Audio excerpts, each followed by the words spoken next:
que nous racontent ces rapports? Premier point de gros désaccord avec l'intervention précédente.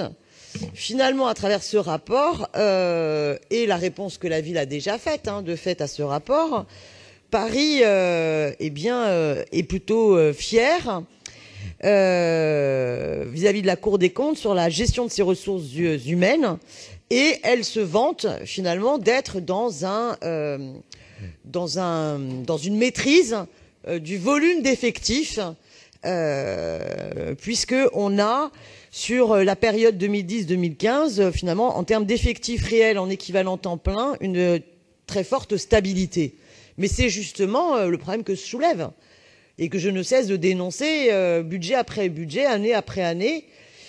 Comment la ville peut-elle se vanter et être fière et revendiquer une stabilité des effectifs réels en équivalent temps plein sur 5 ans, avec une évolution de seulement 1,1%, avec en même temps l'ouverture de temps d'équipement? Ça veut dire que la ville n'a procédé pour l'essentiel qu'à des redéploiements. Et vous le savez, si on met de côté la question du transfert des effectifs de la préfecture de police, pour la première année, nous sommes sur des suppressions de postes.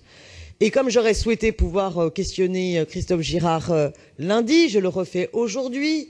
On me dit de plus en plus qu'il y a un écart important entre, par ailleurs, les effectifs les équivalents temps plein budgétisés et les effectifs réels. De quel niveau est-il? On me dit qu'il y a un certain nombre de problèmes dans le recrutement et pas mal de postes qui ne sont pas pourvus, et que notamment sur les procédures d'examen médical qui est nécessaire avant tout recrutement, toute embauche, on est face à un véritable engorgement, justement du fait des sous-effectifs au niveau des visites médicales. Qu'en est-il exactement? Mais prenez conscience que ces problématiques d'effectifs occasionnent à la fois une souffrance au travail qui est de plus en plus importante et qui est la première cause de l'absentéisme auprès des fonctionnaires. Si un fort taux d'absentéisme dans un certain nombre de services, c'est bien souvent parce qu'il y a une pression au travail qui amène à une dégradation des conditions de travail, à une dégradation même du sens du travail, qui est modifiée par l'organisation induite par les sous-effectifs dans pas mal de services, et que l'on ne réglera pas cela par plus de répression, mais au contraire, enfin, en ayant une politique de réembauche. C'est ce que je défendais lundi à travers un amendement pour justement cesser et au contraire compenser toutes les politiques de redéploiement imposées jusqu'ici. Donc ça, c'est le premier niveau. Deuxième niveau, par contre, intéressant dans ce rapport, et là je rejoindrai l'intervention précédente, ce rapport nous apprend beaucoup de choses concernant les salaires. D'abord, que les salaires à la ville sont inférieurs à ceux de l'État, sauf pour les salaires les plus élevés, qu'il y a des grandes disparités.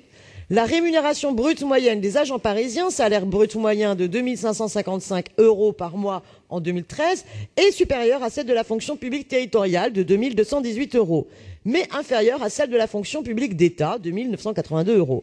Mais on est dans une situation équivalente pour les salaires médians, mais la rémunération moyenne du 10e décile est de 4 662 € mensuels, contre 4 285 € pour la fonction publique d'État. Mais par contre, lorsqu'on est sur les bas salaires, on est dans des rapports totalement différents. Alors, qu'en est-il de la disparité de la distribution entre les bas salaires et les hauts salaires?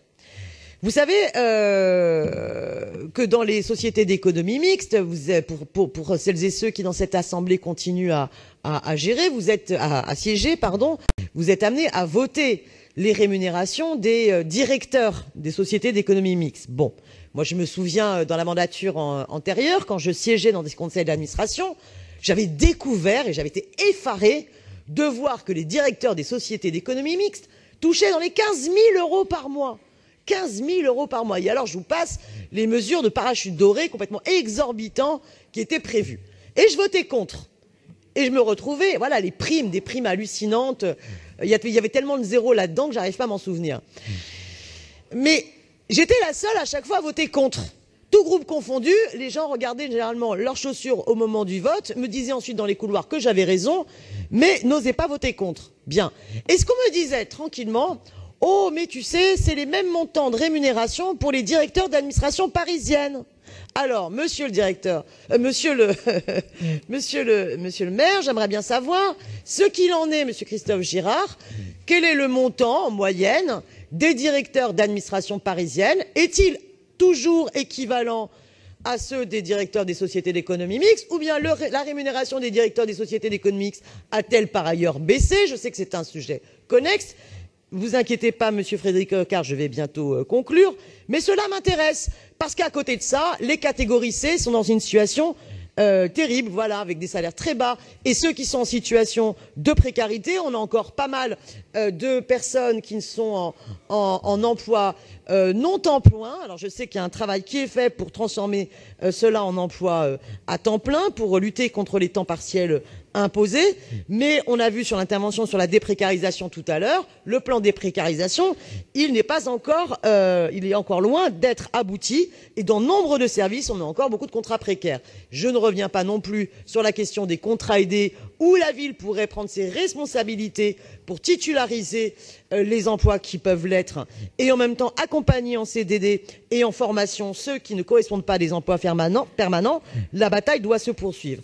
Bref, il y a beaucoup à en dire, mais attention, voilà, la soumission aux politiques d'austérité pose un grave souci de dégradation des conditions de travail et de souffrance au travail des agents, et in fine, de dégradation de la qualité du service public. Je vous remercie.